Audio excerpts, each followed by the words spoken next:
Haleluya, haleluya, haleluya. Assalamualaikum warahmatullahi wabarakatuh. Salam Aki. Aku kabarkan Injil keselamatan. Bapak Ibu dikasih Tuhan, ketemu lagi dengan saya Evangelis Avraham Effendi Usman. Bagaimana kabar Bapak Ibu semua? Tentu luar biasa.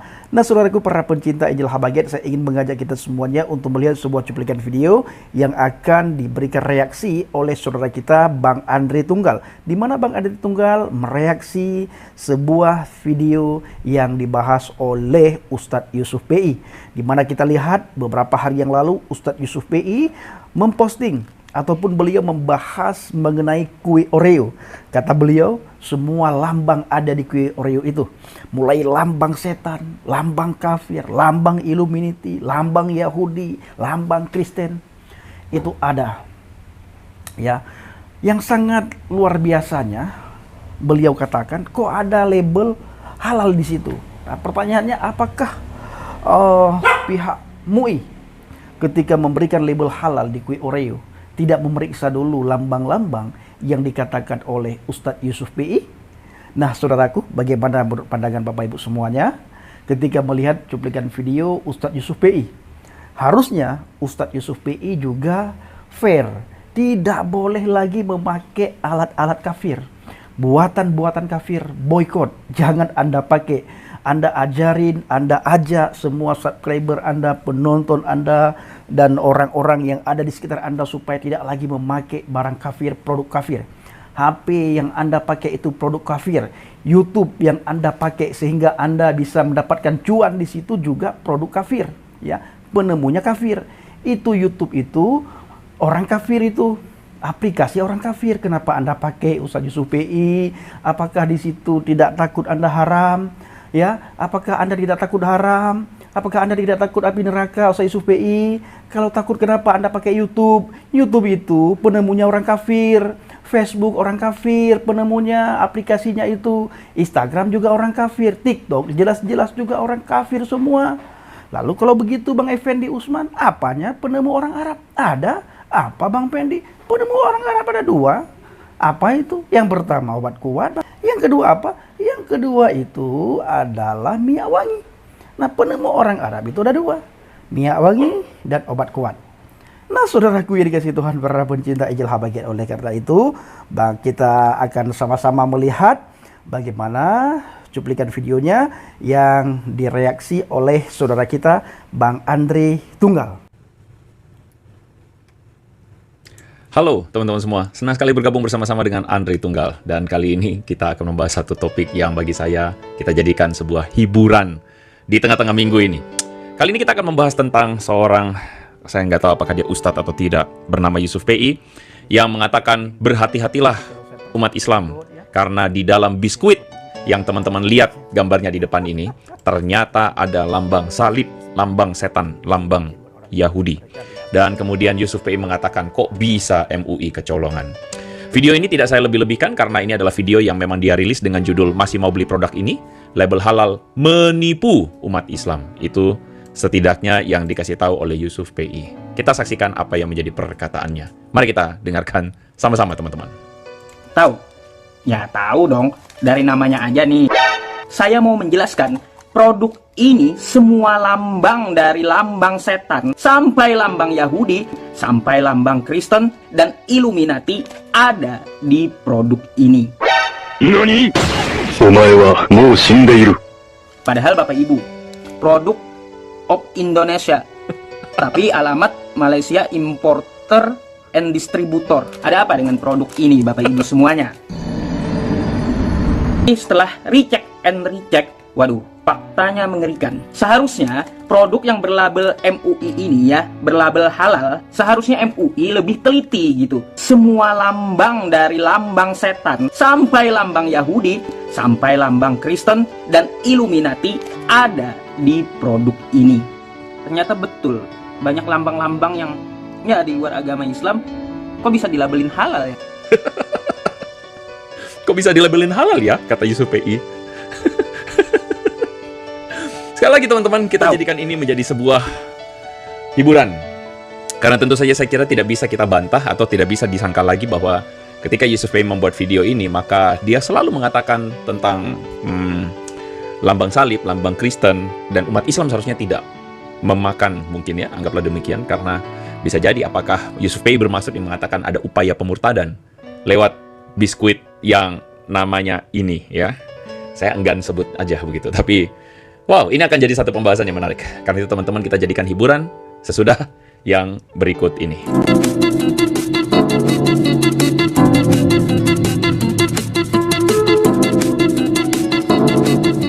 Oke, teman-teman, kita akan masuk ke daftar isi dan saya mengantisipasi kalau ada yang menyaksikan siaran ini sesudah live dan ingin langsung cepat untuk loncat ke bagian pembelajarannya. Yang pertama, kita akan disclaimer ya, begitu ya. Kita akan disclaimer. Saya akan kasih tahu kenapa saya bahas video ini. Yang kedua, kita akhirnya jadi mengikuti apa yang menjadi pertanyaan dari Yusuf PI. Salah MUI atau salah siapa ya, begitu ya. Lalu kemudian kita akan cek fakta tentang teori konspirasi mengenai biskuit ini, begitu ya.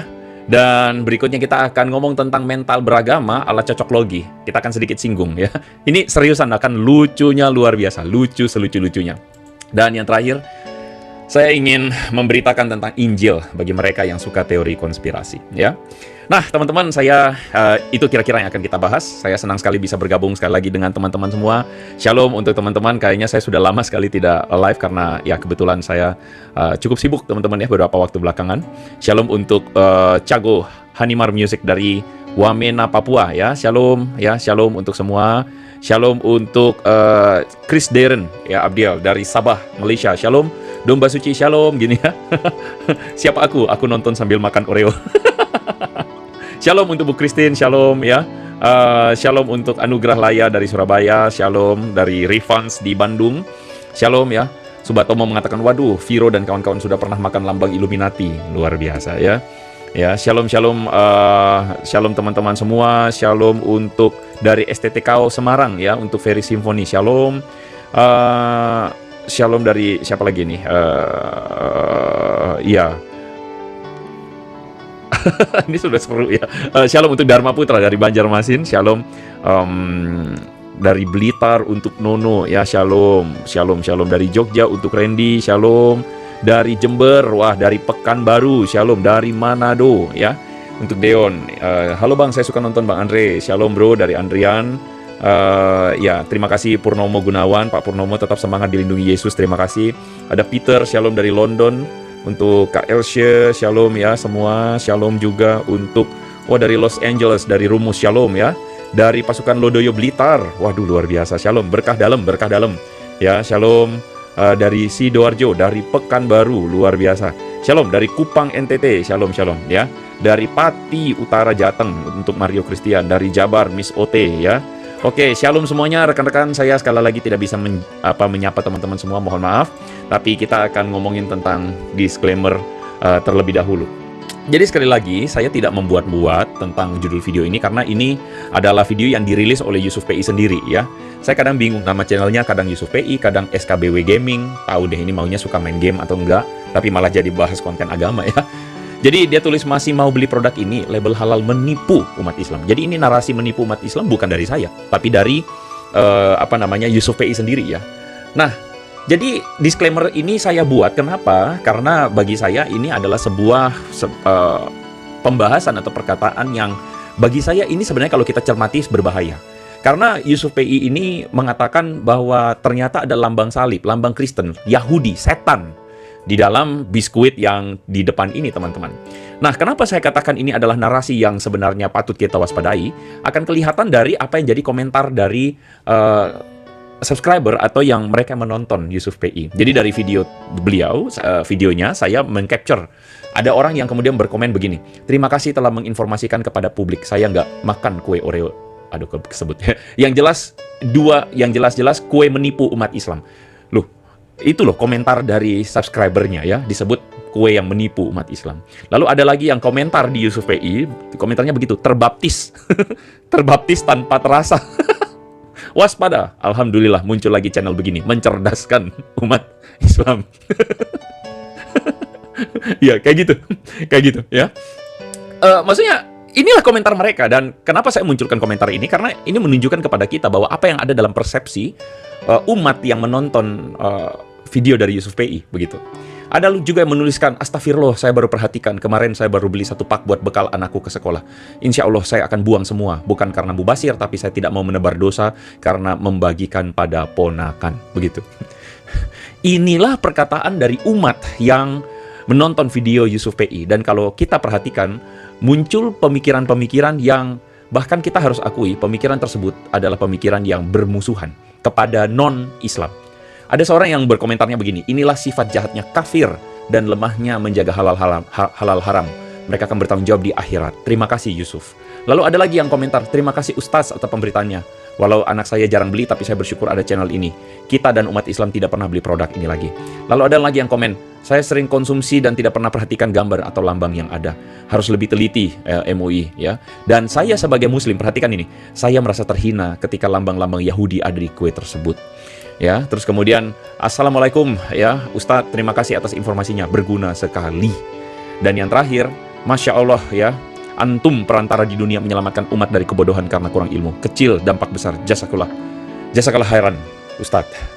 Teman-teman bisa melihat bahwa narasi-narasi yang muncul, yang komentar-komentar yang muncul dari videonya Yusuf PI ini adalah narasi-narasi yang cenderung memusuhi orang-orang yang non-Islam karena dianggap bahwa ini adalah upaya di dalam mendangkalkan akidah Islam, begitu menurut mereka. Bisakah teman-teman melihat kebencian yang makin dibesar-besarkan karena konspirasi ini? Saya mengambil satu komentar yang kemudian mengatakan indoktrinasi paham keyakinan tidak hanya melalui kata-kata, tapi juga simbol kaum kafir dan Zionis. Anda bisa melihat bahwa mereka semakin memusuhi orang-orang lain di luar Islam. Dikatakan kafir dan Zionis menyusupkan simbol-simbol pada berbagai produk mereka, agar Muslim terbiasa tercuci otaknya menerima simbol itu sebagai yang biasa-biasa. Sejengkal demi sejengkal dikatakan tidak terasa mereka atau Muslim akhirnya terkontaminasi doktrin mereka. Nah teman-teman, ini yang membuat saya membuat video ini. Kenapa? Karena kita bisa melihat bahwa mereka dengan narasi yang muncul adalah narasi yang kemudian memunculkan kebencian. Dan bagi saya ini adalah menggiring kebencian, dan juga bagi saya secara pribadi, mohon maaf, saya melihat ini sebagai sebuah kebodohan. Ya. Sehingga sebagai Kristen, saya kira kita perlu untuk menyebutkan atau meluruskan, karena kita disebut bahwa ada lambang salib, ya, lambang Kristen di dalam biskuit tersebut. Ya, sebagaimana yang dituduhkan oleh mereka selalu, sifat jahat kafir, ya, melalui biskuit-biskuit seperti ini. Nah, jadi pada akhirnya saya melihat bahwa ini adalah sebuah fobia, ya. Fobia yang mereka selalu lakukan ketika mereka menuduh ada kristenisasi ini, kristenisasi itu, sebagaimana yang pernah diungkapkan oleh Ibu Ustazah Dewi Purnamawati ini, ya. Saya sudah buat videonya, teman-teman bisa cek di link di kolom komentar, di keterangan, description, ada nih videonya katanya kristenisasi dan sebagainya, ya. Nah, jadi oke, saya pikir kita punya dasar untuk melakukan atau membahas ini, teman-teman, ya. Mari kita lihat investigasi. Ya. Sebentar, saya mau komentar dulu. Saya setuju dengan komentar Merson. Ini adalah upaya menciptakan permusuhan antara Islam dan Kristen. Saudara-saudaraku yang Muslim jangan terdoktrin dengan narasi tersebut. Ya, betul sekali, ya. Nah, ini saya sepakat. Ini saya sepakat, ya. Makarios mengatakan Yusuf PI bikin argumen begitu karena kepahitan waktu kecil, tidak sanggup beli ore. Oke, kita lanjutkan, ya. Kita lihat investigasi Yusuf PI terhadap biskuit ini. Mari kita saksikan. Awal-awal saya tidak percaya sih Bapak Ibu, makanya tadi saya membeli ini satu, saya pengen buktikan langsung gitu. Apa betul beritanya? Coba kita buka sedikit, ya.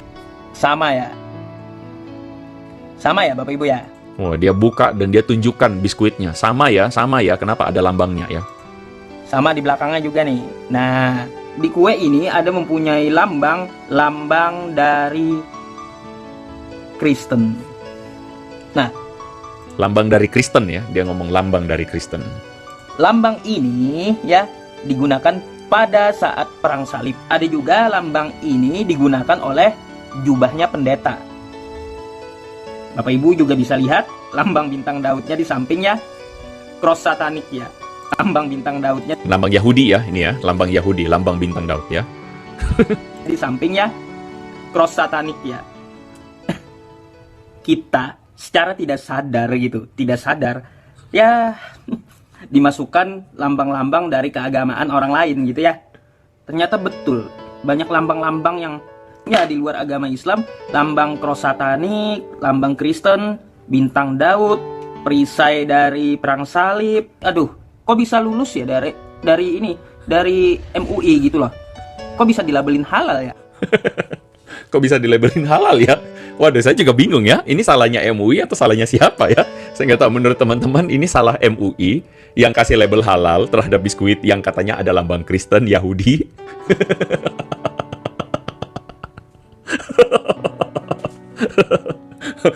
Lambang ini salahnya siapa nih? Salahnya MUI atau salahnya siapa ya? Silakan teman-teman komen ya. Ya, ya, saya lanjutkan ya teman-teman ya. Nah teman-teman, ini lambang salib kah, lambang Yahudi kah, atau lambang satanis ya? Jadi kita tunjukkan atau kita munculkan apakah betul demikian. Nah saya sedikit mencari fakta di belakang simbol-simbol atau gambar Oreo ini ya, yang teman-teman bisa lihat ini ya.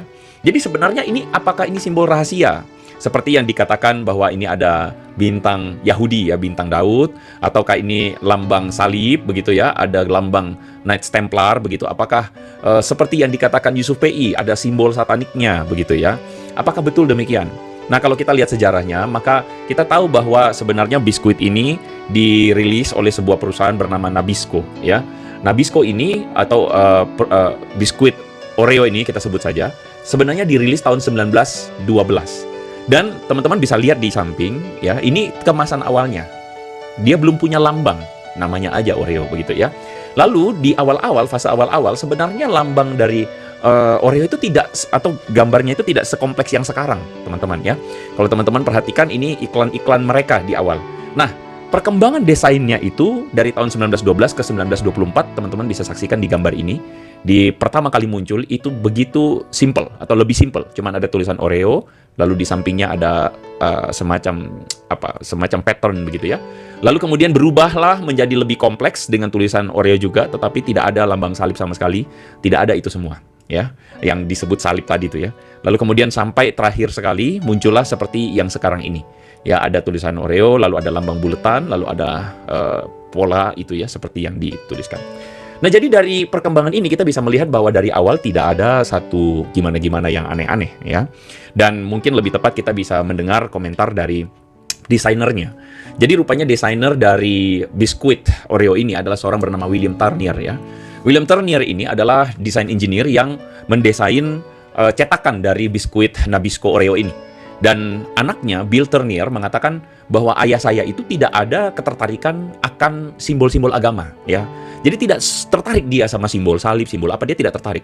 Yang dia pilih atau dia lakukan itu cuman masalah desain keindahan aja. Nah, dia terinspirasi oleh fireweed, itu semacam kayak tumbuhan tumbuhan di pekarangan begitu ya, yang ada jadi kayak rerumputan, lalu ada bunga four petal itu ya, semanggi itu yang ada di belakang rumahnya dia atau di belakang rumah kami, kata Bill Turnier, itu anaknya si William Turnier. Nah, jadi itu simbol-simbol itu tidak ada urusannya sama simbol agama, itu cuman keindahan saja, dan justru William Turnier terinspirasi dengan tumbuhan di belakang rumahnya dia. Nah, yang dikatakan simbol salib oleh Yusuf PI itu sebenarnya adalah, kalau teman-teman perhatikan, itu adalah lambang dari Nabisco sendiri ya. Jadi ada yang namanya Nabisco seal ya. Jadi di sini tulisannya you can't see flavor. Kamu tidak bisa melihat flavor atau rasa, cita rasa. Tapi kamu tahu cita rasanya dengan kamu melihat red Nabisco seal atau cap Nabisco yang merah ini. Jadi maksudnya ini brandingnya Nabisco, dan itu ada lambang salib yang menurut Yusuf PI itu lambang salib. Jadi sebenarnya ini bukan salib, tetapi ini ditempelkan pada biskuit Oreo ya. Makanya karena Oreo ini punyanya Nabisco, ditempelkanlah lambang red seal Nabisco ini atau Nabisco seal ini. Jadi ya sudah gitu loh. Ini tidak lebay, ini bukan simbol salib seperti yang dikatakan oleh si Yusuf PI ya. Jadi dia mengatakan lambang salib, lambang Kristen, Yahudi, setan. Memang manusia lebay begitu ya. Nah, ini yang saya ingin bahas sebenarnya teman-teman ya. Teman-teman bisa lihat gak bahwa inilah pola manusia-manusia ini. Jadi mereka adalah orang-orang yang kemudian berpikir bahwa oh, ini adalah pemurtadan ya. Teman-teman bisa lihat gak bahwa ada efek ujaran anti agama yang dilakukan oleh Yusuf PI, dan ini berefek ketika ada orang yang terus berkomentar di di komentarnya Yusuf PI, boykot Oreo, mengerikan, perut diisi lambang-lambang yang memusuhi Islam. What? Mereka selalu merasa bahwa mereka adalah kaum yang dimusuhin oleh agama lain gitu ya. Mereka selalu merasa mereka selalu merasa bahwa mereka itu punya banyak musuh sekali. Jadi gayanya itu bermusuhan gitu. Takut gitu. Saya juga bingung kenapa ya beragamanya kayak begitu ya. Jadi mereka itu nggak tahu pikirannya apa ya. Bro, Pak Purnomo mengatakan Oreonya sudah mualaf, bro. Ya, kayak begitu ya. Apakah ini upaya playing victim? Kita nggak tahu ya. Tapi seperti itulah gaya mereka. Makin lama makin irasional, makin irasional. Nah teman-teman, tidak heran mereka tuh selalu fobia dengan yang kayak salib dan sebagainya. Kenapa sampai Yusuf PI ini melakukan yang kayak begini, dan kita tidak heran melihat umat ini, sebagian mereka selalu gayanya takut begitu ya, dimurtadkan. Mari kita saksikan apa perkataan salah satu ustadz kondang mereka. Mari kita lihat. Inilah, selamatkan orang Islam yang sampai mati su'ul khatimah. Kalau kau tak sanggup mengkafirkan dia waktu hidup, kafirkan dia menjelang kematian. Tak juga sanggup, antar dia ke makamnya pakai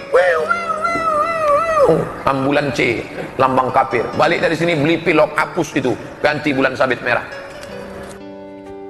Bahkan sampai ambulans pun dikatakan ada tanda salib kristenisasinya. Di ambulans pun bahkan disebut bahwa bisa mengkafirkan muslim. Aneh gitu loh. Kita aja yang orang Kristen itu sampai bingung-bingung melihat yang kayak begitu ya. Bahkan ambulans pun dianggap mengkafirkan mereka begitu. Teman-teman, berapa tahun yang lalu ketika HUT RI yang ke-75, ada juga kelompok orang yang kemudian mencabut logo dan desain HUT RI ke-75 yang katanya mirip salib. Teman-teman bisa lihat nggak di sini? Jadi ini adalah desainnya, terus kemudian mereka mengatakan, oh ini ada salibnya, ya, salib begitu. Saya sampai bingung ya dengan imajinasi yang luar biasa.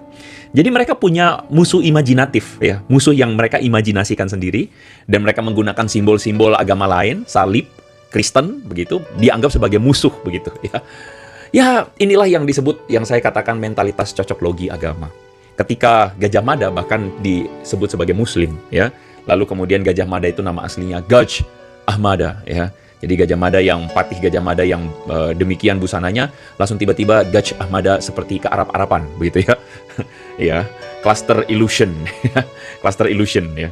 Nah teman-teman, ini adalah satu hal yang saya pikir mirip dengan kawan sobat kita ya, Ustadz Kainama ya. Kembang api adalah api neraka. Lalu kembang api, fireworks namanya. Kenapa kembang api disebut fireworks, bukan fire flower? Pernah nggak kamu mikir gitu? Works itu apa artinya? Kerja. Begini, kembang api itu api yang sebetulnya api yang bekerja. Api adalah gambaran Hades. Hades itu adalah infertum. Infertum adalah hell. Hell itu adalah api neraka sedang bekerja mempengaruhi orang untuk melupakan Allah. Itu dasar-dasar pemahaman dari kembang api. Dasar pemahaman kembang api menurut Ustadz Kainama adalah kembang api itu adalah fireworks, api neraka yang bekerja membuat orang itu melupakan Allah katanya.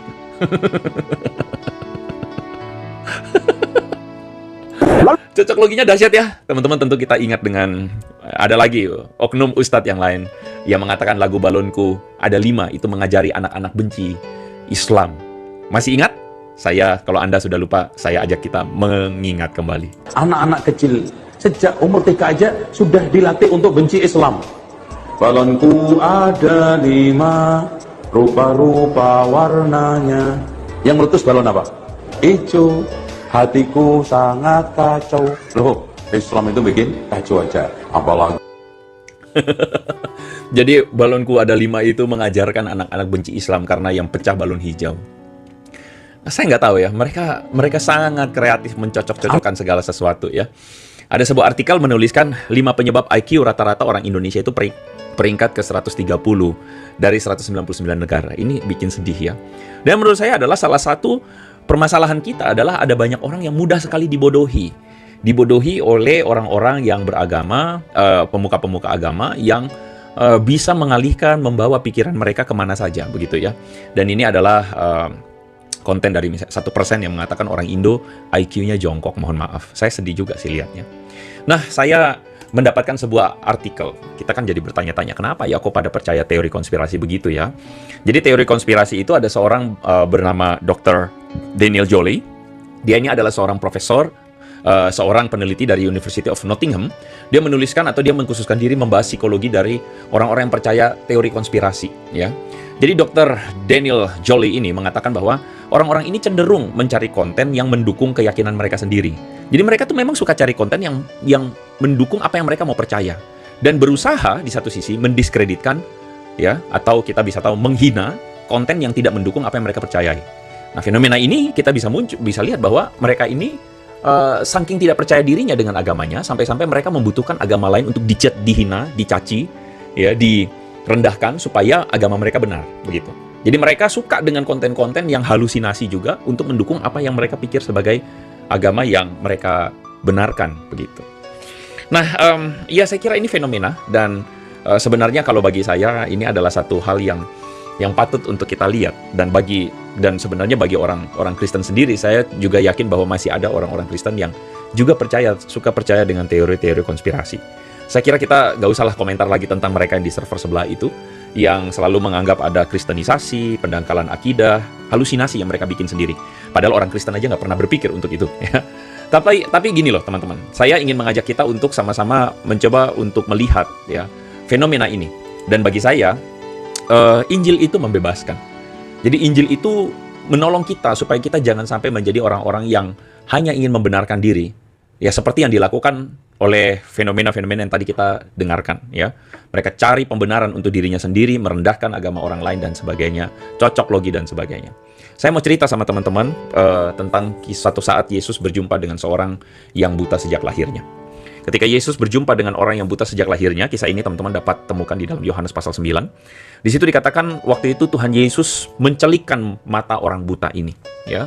Dan ketika Tuhan Yesus mencelikkan mata orang buta ini, permasalahannya waktu itu Yesus mencelikkan mata orang buta itu pada konteks hari Sabat.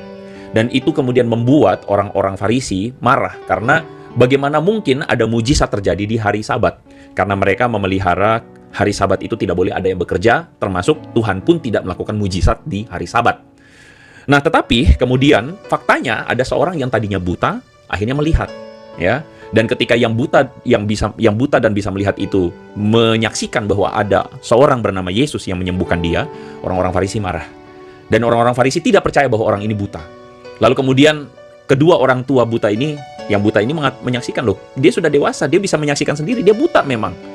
Dan akhirnya orang-orang Farisi ini mengatakan begini, engkau ini lahir sama sekali dalam keadaan dosa dan engkau hendak mengajar kami. Lalu orang-orang Farisi ini mengusir orang yang tadinya buta itu keluar, ya. Jadi orang-orang Farisi tidak bisa terima bahwa terjadi mujizat di hari Sabat dan Tuhan tidak mungkin bekerja di hari Sabat, begitu. Lalu kemudian ketika orang buta itu diusir, ketemu dengan Yesus, lalu kemudian Tuhan Yesus mengatakan begini, aku datang ke dalam dunia untuk menghakimi, dan supaya barang siapa yang tidak melihat dapat melihat, supaya barang siapa yang dapat melihat menjadi buta. Tuhan Yesus ngomong satu perkataan yang intriguing, ya. Perkataan yang kemudian membuat orang terpantik. Karena Yesus mengatakan, barang siapa yang tidak melihat dapat melihat. Barang siapa yang belum menemukan kebenaran dapat menemukan kebenaran. Tapi barang siapa yang mengklaim dirinya sudah mendapatkan kebenaran, itu jadi buta. Itu kata Yesus. Lalu kemudian orang Farisi, ahli Taurat sadar bahwa mereka lah yang disindir oleh Tuhan Yesus. Lalu mereka bilang, kata-kata itu didengar oleh orang Farisi, lalu mereka berkata, apakah ini berarti kami juga buta? Ya. Lalu kemudian Tuhan Yesus mengatakan kepada orang Farisi itu, sekiranya kamu buta, maksudnya dengan rendah hati kamu itu mau menerima kebenaran, maka kamu tidak berdosa. Tapi karena kamu berkata, kami melihat, maka tetaplah dosamu.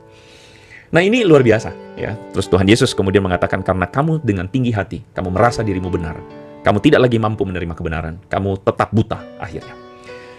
Nah, ini yang pada akhirnya menjadi sebuah Injil yang menurut saya diberitakan kepada kita semua. Maukah kita dengan rendah hati menerima kebenaran, atau kita membenarkan diri kita sendiri dan tetap dalam kebodohan kita? Jadi buat teman-teman yang mendengarkan ini, jika Anda non-Kristen, Anda sadar nggak bahwa kita orang Kristen itu diajarkan untuk beragama mengikut Yesus? Jadi kita beragama itu meneladani keteladanan Tuhan Yesus yang dengan rendah hati menyatakan, atau dengan rendah hati mengajarkan kepada kita semua orang Kristen untuk menerima kebenaran, belajar daripada Yesus seperti Yesus. Jadi kami diajarkan untuk tidak arogan di dalam agama kami, dan kami diajarkan supaya kami tidak buta rohani. Dan menurut saya ini adalah Injil yang kemudian dinyatakan kepada Anda semua, ya. Injil yang dinyatakan kepada seorang lingkar kehadean ini. Dia mengatakan Tuhan bisa makan beol dan mati. Lingkar, kasihan kamu ya. Saya turut berduka cita dengan kamu. Karena kamu, mohon maaf, buta rohani. Sehingga kamu tidak mampu melihat itu. Ya. Saya kira inilah yang menjadi contoh. Ada sebagian orang itu yang beragamanya tanpa sadar hatinya itu makin sombong. Kalau beragama hatinya makin sombong, saya kira something wrong ya. Tetapi orang-orang Kristen diajarkan untuk kemudian dengan rendah hati. Nah, saudara kini kasih Tuhan, para pencinta Angel Habagat, bagaimana tanggapan Bapak Ibu semua setelah melihat cuplikan video dan reaksi daripada saudara kita Bang Andre Tunggal? Bagaimana tanggapan Bapak Ibu kalau kita melarang Ustadz Yusuf PI supaya beliau tidak lagi memakai barang-barang kafir, ya? Tidak boleh lagi memakai HP yang dibuat oleh orang kafir. Tidak boleh lagi main Facebook karena itu buatan kafir. Tidak boleh lagi main YouTube karena itu buatan kafir. Tidak boleh lagi ada di TikTok karena itu semua produk kafir, produk Yahudi, produk Arab. Hanya dua, apa itu? Obat kuat sama minyak wangi. Terima kasih Ustadz Yusuf PI, kiranya sehat selalu, tetap semangat, dan Tuhan Yesus Kristus memberkati Ustadz Yusuf PI. Terima kasih.